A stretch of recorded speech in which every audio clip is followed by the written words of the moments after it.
What up guys, it's Jake and Joe here. We're going to go through our top 10 tips for beginner boulders.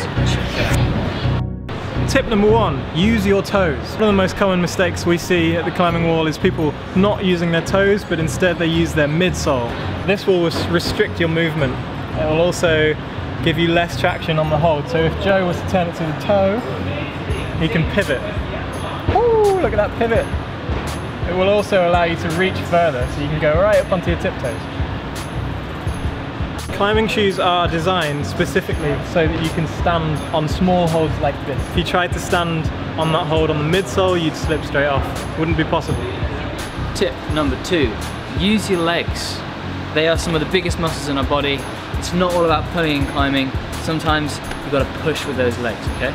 So climbing, we want to try and be as efficient as we can. Particularly on a slab wall, we're going to try and use our legs because they can really push us up this wall.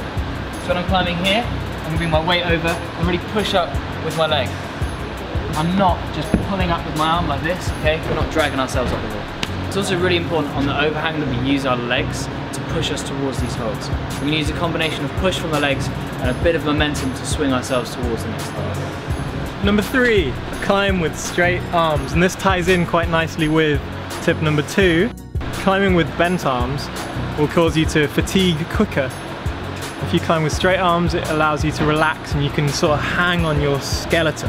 A good example of this is if you go to the supermarket and you're carrying your shopping bags home, how do you carry the shopping bags? Straight arms or bent arms? That's right, straight arms, because if you carry with bent arms, you're going to be so tired by the time you get home. Tip numero 4, read your route. There's no point finding the start holds, jumping on and just trying to work out along the way. You're going to waste energy, you're probably going to get your hands wrong, which means you're probably not going to get the time. Take some time before you start climbing, have a look where your route goes, try and work out what hand is going to go to what hold before you jump on the wall. It's going to make it a lot easier and you're going to get more sense.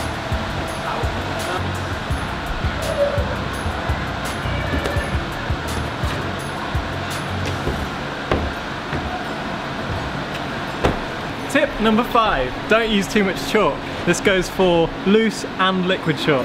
If you use too much, it can actually have a detrimental effect on the traction you have on the holds. This is especially important for liquid chalk. If you use too much, it's going to take too long to dry and you might end up climbing with wet hands. So for loose chalk, if you use too much, it's effectively like climbing on dust. Imagine sliding off slopers with tiny little marbles below your palms. Less traction. Tip number 6, don't be afraid to fail. Part of this, falling is a good thing, okay guys? If you're falling, it means you're trying hard and it means that you're going to become a better climber. If you're not very good at something, you should work on it, work your weaknesses. If you can't hold on to a sloper, work on a sloper. If you fall off, that's fine. It means you're learning how to get better as a climber. If you watch any one of our videos, we're falling off, okay? It's because we're trying hard. Persistence is key if you want to get them sense. Tip number 7, climb with as many different people as you can. Variety is the spice of life. You'll learn a lot more and you'll learn a lot faster if you climb with people that are really good at dynamic moves, really good at slab static moves, really short people, really tall people. You'll learn everything. And what's really, really important is try and climb with people that are slightly better than you sometimes, because you'll learn so much. I'm usually really dynamic, so it's good for me to climb with people that climbs a little bit slower and a little bit more statically, so I can learn the way of the static. Top tip number 8.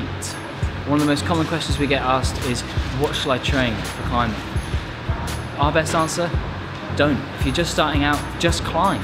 That's the best way for you to get strong. If you start training too soon, you're going to end up hurting yourself, you're going to tweak a finger, you're going to pull a muscle somewhere. For now, the best thing you can do is just get on that wall and keep climbing. The best training for climbing is climbing. Tip number 9, invest in a well-fitting pair of shoes.